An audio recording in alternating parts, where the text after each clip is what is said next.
താമരശ്ശേരി മാലിന്യ സംസ്കരണ പ്ലാന്റിലെ സംഘർഷത്തിൽ 30ഓളം പേർക്കെതിരെ വധശ്രമത്തിന് കേസെടുത്തു. പോലീസിന്റെ ഔദ്യോഗിക കൃത്യനിർവഹണം തടസ്സപ്പെടുത്തിയതിന് 300ഓളം പേർക്കെതിരെയും കേസെടുത്തിട്ടുണ്ട്. ഡിവൈഎഫ്ഐ കൊടുവള്ളി ബ്ലോക്ക് പ്രസിഡന്റും കൊടുവള്ളി ബ്ലോക്ക് പഞ്ചായത്ത് അംഗവുമായ ടി മെഹ്റൂഫാണ് ഒന്നാം പ്രതി. ഒളിവിലുള്ള പ്രതികൾക്കായി അന്വേഷണം തുടരുകയാണ്. ജീവനക്കാരെ ലോറിക്കുള്ളിൽ പൂട്ടിയിട്ട് കൊലപ്പെടുത്താൻ ശ്രമിച്ചുവെന്ന് എഫ്ഐആറിൽ പറയുന്നു. ഫാക്ടറി കത്തിച്ചതിൽ 5 കോടിയുടെ നാശമുണ്ടായി എന്നാണ് വിലയിരുത്തൽ. അറവ് മാലിന്യ സംസ്കരണ ഫാക്ടറിയുടെ ഒരു ഭാഗം പൂർണ്ണമായും കത്തി നശിച്ചു. പരിക്കേറ്റ റൂറൽ SP ഉൾപ്പെടെയുള്ളവർ ചികിത്സയിലാണ്. സ്ഥലത്ത് പ്രാദേശിക ഹർത്താലാണ്. സുനോജ് തോമസും അഭിജിത്ത് മുഴക്കുന്നും VS രഞ്ജിത്തും തത്സമയം ചേരുന്നു. Very good morning Abhijith, very good morning Sunoj, very good morning VS Ranjith. Abhijith, കേസെടുത്തിരിക്കുന്നു. 300ഓളം പേർക്കെതിരെയാണ് ഔദ്യോഗിക കൃത്യനിർവഹണം തടസ്സപ്പെടുത്തിയതിനടക്കം കേസെടുത്തിരിക്കുന്നത്. അന്യായമായി സംഘം ചേർന്നു, വഴി തടസ്സപ്പെടുത്തി തുടങ്ങിയ കേസുകളൊക്കെ ഉണ്ടെന്ന് അറിയുന്നു. പക്ഷേ അതിലും കുറച്ചുകൂടി ഗൗരവമേറിയ വകുപ്പുകൾ ചുമത്തി 30 പേർക്കെതിരെയും കേസെടുത്തിട്ടുണ്ട്. വധശ്രമം അടക്കം ചുമത്തിയാണ് കേസെടുത്തിരിക്കുന്നത്. ഈ കേസിലൊക്കെ പ്രതിയായവരെ നാട്ടിലൊക്കെ ഉണ്ടോ? കേസിന്റെ സ്വഭാവം എങ്ങനെയാണ് അഭിജിത്ത്? നമ്മൾ ഇന്നുവരെ കാണാത്ത രീതിയിലുള്ള പ്രതിഷേധവും ഇന്നുവരെ കാണാത്ത രീതിയിലുള്ള അക്രമവും ഒക്കെയാണ് അവിടെ നമ്മൾ കണ്ടത്. അവിടെ പോലീസ് കുറേയൊക്കെ സംയമനം പാലിച്ചു. എന്നാൽ പിന്നീട് പോലീസും ലാത്തി വീശേണ്ട സാഹചര്യമുണ്ടായി. ടീർ ഗ്യാസ് പ്രയോഗിച്ചു. അതൊക്കെ നമ്മൾ കണ്ടതാണ്. അതിനിടയിൽ ഫാക്ടറി കത്തിച്ചത് 5 കോടി രൂപയുടെ നഷ്ടമുണ്ടായി എന്നാണ് അറിയുന്നത്. എങ്ങനെയാണ് കേസിന്റെ ഗൗരവ സ്വഭാവം എത്രത്തോളം ഉണ്ട് അഭിജിത്ത് മുഴക്കുന്നത്? Good morning.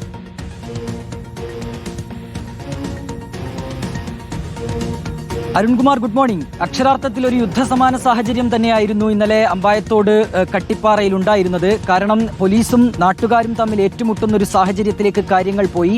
സംഘർഷ സാഹചര്യം, അതിനു പിന്നാലെ ഈ പ്ലാന്റിന്റെ വാഹനങ്ങൾ, ഈ പ്ലാന്റിന്റെ ഒരു ഭാഗം തന്നെ ഈ സമരക്കാർ തീയിട്ട് നശിപ്പിക്കുന്നതിലേക്കും കാര്യങ്ങൾ എത്തി. നമ്മളിപ്പോൾ ഈ പ്രദേശത്താണ് അരുൺകുമാർ ഉള്ളത്. അതായത് ഈ ഫ്രഷ് കട്ട് ഫാക്ടറിക്ക് സമീപത്താണുള്ളത്. നമ്മൾ ഈ ദൃശ്യങ്ങളിൽ കാണുന്നത് ഇന്നലെ ഈ പ്രതിഷേധക്കാർ തീയിട്ട് നശിപ്പിച്ച ഫ്രഷ് കട്ടിന്റെ വാഹനങ്ങളാണ്. ഇതേ രീതിയിൽ ഏതാണ്ട് 5ഓളം വാഹനങ്ങൾ പ്രതിഷേധക്കാർ അഗ്നിക്കിരയാക്കിയിട്ടുണ്ട്.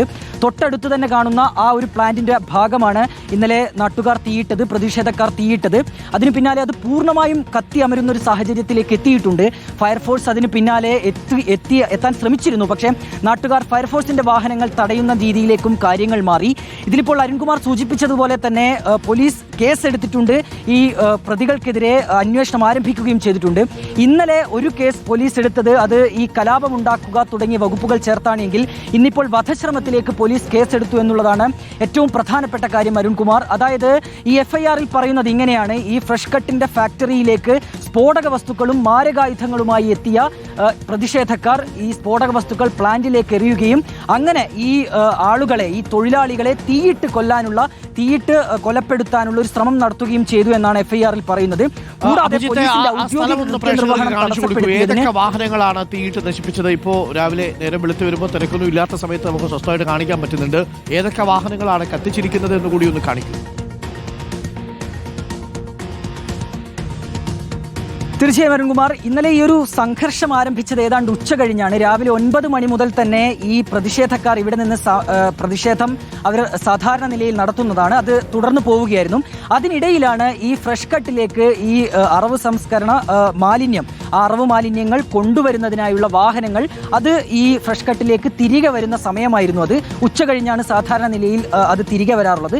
ആ സമയത്താണ് ഈ നാട്ടുകാർ, പ്രതിഷേധക്കാർ ഈ വാഹനം തടയുന്ന രീതിയിലേക്ക് കാര്യങ്ങൾ എത്തിയത്. പിന്നാലെയാണ് പോലീസിന്റെ ഇടപെടലുണ്ടായത്. അതിനെ തുടർന്ന് പോലീസും ഈ പ്രതിഷേധക്കാരും ഏറ്റുമുട്ടുന്നതിനിടയിലാണ് ഈ രീതിയിൽ വാഹനങ്ങൾ തീവെച്ച് നശിപ്പിച്ചത്. നമുക്കിപ്പോൾ ദൃശ്യങ്ങളിലേക്ക് കാണാം. ഈ ദൃശ്യങ്ങളിൽ കാണുന്ന വാഹനങ്ങളെല്ലാം തന്നെ ഇവിടേക്ക് ഈ മാലിന്യങ്ങൾ കൊണ്ടുവരുന്ന വാഹനങ്ങളാണ്. ഈ വാഹനങ്ങളൊക്കെ പൂർണ്ണമായും തീയിട്ട് നശിപ്പിച്ചിട്ടുണ്ട്. ഈ ദൃശ്യങ്ങളിൽ കാണുന്നത് 3 വാഹനങ്ങളാണ്.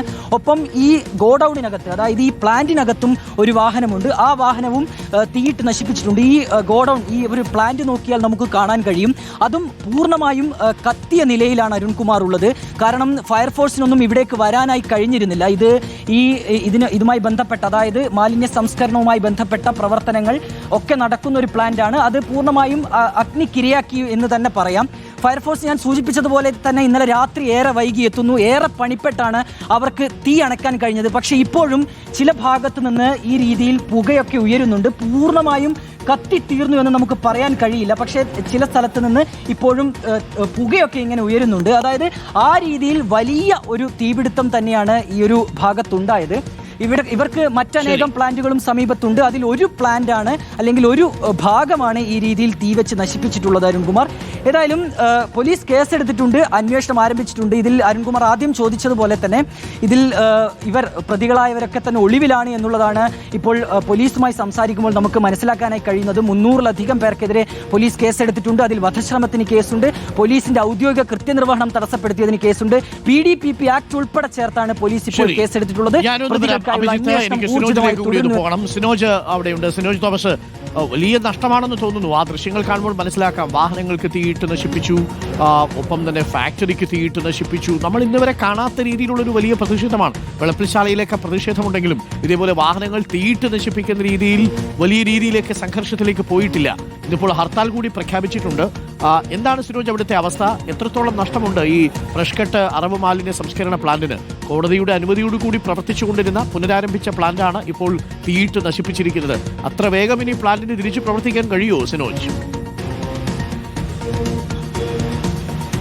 Arunkumar, good morning. ഞാനുള്ളത് താമരശ്ശേരി പോലീസ് സ്റ്റേഷനിൽ ആണ്. അതായത് ഈ ഫ്രഷ് കട്ട് പ്ലാന്റിനെതിരെ കഴിഞ്ഞ 5 വർഷത്തിലേറെ ജനകീയ സമരം നടത്തുകയാണ്. സമരത്തിന്റെ പ്രത്യേകത എന്ന് പറയുന്നത് എല്ലാ രാഷ്ട്രീയ പാർട്ടികളിൽപ്പെട്ട ആളുകളുമുണ്ട്. അതായത് ഇരുതുള്ളി പുഴയുടെ തീരത്താണ് ഈ പ്ലാന്റ് ഉള്ളത്. ഈ പ്ലാന്റിൽ നിന്ന് മാലിന്യം, അതായത് കോഴി ഇറച്ചി മാലിന്യങ്ങളാണ് സംസ്കരിക്കുന്നത്.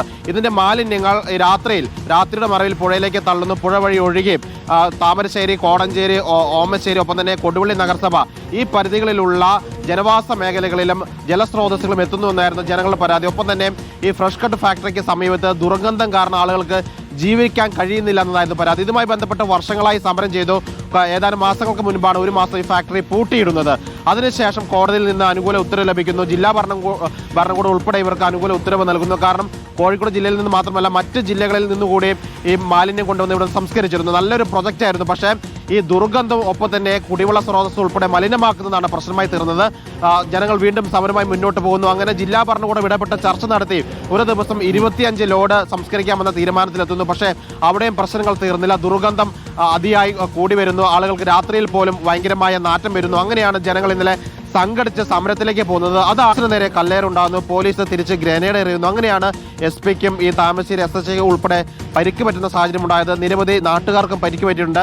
3 FIR-കൾ പോലീസ് ഇട്ടിട്ടുണ്ട്. അവിടുത്തെ SHO വിളിച്ചു പറഞ്ഞ പ്രകാരം സംഭവം നടന്ന ഉടനെ തന്നെ ഈ താമരശ്ശേരി പോലീസ് ഒരു FIR ആദ്യം രജിസ്റ്റർ ചെയ്തിരുന്നു. അതിനുശേഷമാണ് പുലർച്ചെ 3 FIR-കൾ എടുത്തിരിക്കുന്നത്. ആകെ 361 പേർക്കെതിരെയാണ് പോലീസ് കേസെടുത്തിരുന്നത്. കേസിൽ 1-ാം പ്രതി എന്ന് പറയുന്നത് കൊടുവള്ളി ബ്ലോക്ക് പഞ്ചായത്ത് അംഗവും DYFIയുടെ പ്രാദേശിക നേതാവുമായ ആളാണ് 1-ാം പ്രതി എന്ന് പറയുന്നത്. അതായത് വിവിധ രാഷ്ട്രീയ പാർട്ടിപ്പെട്ട ആളുകളൊക്കെ തന്നെ കേസിലെ പ്രതികളാണ്. എല്ലാവരും ഒളിവിലുമാണ്. കാരണം ജാമ്യമില്ലാ വകുപ്പ് പ്രകാരമാണ് പോലീസ് കേസെടുത്തിരിക്കുന്നത്. ഓക്കെ സിനോജ്, ഒരുപാട് നഷ്ടമുണ്ട്. ആ ദൃശ്യങ്ങൾ കാണുമ്പോൾ മനസ്സിലാവും. പക്ഷെ അതേസമയം നാട്ടുകാരുടെ ആശങ്ക അവർക്ക് അവിടെ ജീവിക്കാൻ കഴിയുന്നില്ല എന്നുള്ളതാണ്. ഇതിലിപ്പോൾ കക്ഷി രാഷ്ട്രീയ ഭേദമന്യേ എല്ലാവരും ഈ പ്രതിഷേധത്തിലുണ്ട് എന്നുള്ളതാണ് ഇതിൽ കൗതുകകരമായ കാര്യം. VS രഞ്ജിത്ത് കൂടി നമുക്കൊപ്പം ചേരുന്നുണ്ട്. Good morning VS Ranjith. ഇന്നലെ നമ്മൾ കണ്ടത് കേരളത്തിന് പതിവില്ലാത്ത, കേരളത്തിന് ശീലമില്ലാത്ത രീതിയിലുള്ള പ്രതിഷേധവും അത് പിന്നീട് കൈവിട്ടു പോകുന്നതുമൊക്കെയാണ്. DYFI നേതാവാണ് ഈ കേസിൽ ഇപ്പോൾ 1-ാം പ്രതിയായിരിക്കുന്നത്. ലീഗ് അടക്കമുള്ള പാർട്ടികളും ഇപ്പോൾ പൂർണ്ണ പിന്തുണ പ്രഖ്യാപിച്ചിട്ടുണ്ടെന്നാണ് മനസ്സിലാക്കുന്നത്. കക്ഷി രാഷ്ട്രീയ ഭേദമന്യേ ഉള്ള ഒരു പ്രതിഷേധമായിരുന്നു നമ്മൾ കണ്ടത്. VS Ranjith, good morning. Doctor, ഈ സമരത്തിന് പ്രാദേശികമായി ഉള്ള സമരമാണ്. ജില്ലാ തലത്തിലോ സംസ്ഥാന തലത്തിലോ രാഷ്ട്രീയ പാർട്ടികൾ ഈ സമരത്തിന് അല്ലെങ്കിൽ അവിടെയുള്ള പ്രതിഷേധക്കാർക്ക് പിന്തുണ അറിയിച്ചിട്ടില്ല. എന്നാൽ പ്രാദേശികമായി അവിടെയുള്ള മുഴുവൻ രാഷ്ട്രീയ പാർട്ടികളും, ലീഗ്, കോൺഗ്രസ്, CPM രാഷ്ട്രീയ പാർട്ടികൾ മുഴുവനായും പ്രാദേശികമായി താമരശ്ശേരിയിലെ ആ പ്ലാന്റിനെതിരായ സമരത്തിൽ ഒരുമിച്ചുണ്ട്. സംസ്ഥാന തലത്തിലോ ജില്ലാ തലത്തിലോ പാർട്ടി ഔദ്യോഗികമായി അങ്ങനെ ഒരു തീരുമാനം ഒരു രാഷ്ട്രീയ പാർട്ടിയും എടുക്കാത്തത് ഇത്തരത്തിൽ തദ്ദേശ സ്വയംഭരണ സ്ഥാപനങ്ങൾക്ക് അനുകൂലമായി പ്രവർത്തിക്കുന്ന മാലിന്യ സംസ്കരണ പ്ലാന്റുകൾ വ്യാപകമായി ഇങ്ങനെ അടച്ചുപൂട്ടുന്ന സാഹചര്യം ഉണ്ടായാൽ അത് തദ്ദേശ സ്ഥാപനങ്ങളുടെ മാലിന്യ സംസ്കരണത്തെ പൂർണ്ണമായും പ്രതികൂലമായി ബാധിക്കും എന്നുള്ളതുകൊണ്ടാണ് ഇവിടെ പ്രാദേശികമായി സമരം നേരത്തെ നടക്കുന്ന ഘട്ടത്തിൽ ആദ്യഘട്ടത്തിൽ ഒരു രാഷ്ട്രീയ പാർട്ടിയും ഇതിന് പിന്തുണ പ്രഖ്യാപിച്ചിരുന്നില്ല. ഒരു ജനകീയ സമരം എന്ന രീതിയിൽ ഇരുതുള്ളിപ്പുഴയുടെ തീരത്തുള്ള കോടഞ്ചേരി പഞ്ചായത്തിലെ ചില ഭാഗങ്ങളിലാണ് സമരം ആരംഭിച്ചത്. പിന്നീട് ഇത് 3 പഞ്ചായത്തുകളിലായി, കോടഞ്ചേരി പഞ്ചായത്തിലും കട്ടിപ്പാറ പഞ്ചായത്തിലും താമരശ്ശേരി പഞ്ചായത്തിലും ഒക്കെ താമസിക്കുന്ന വിവിധ ഇടങ്ങളിലുള്ള ആളുകൾ കൂടത്തായിയിൽ വലിയൊരു സമരമാക്കി, അതൊരു ജനകീയ സമരമാക്കി മാറ്റി. ആ ജനകീയ സമരത്തിന് പ്രാദേശികമായി പിന്തുണ അറിയിക്കുകയായിരുന്നു.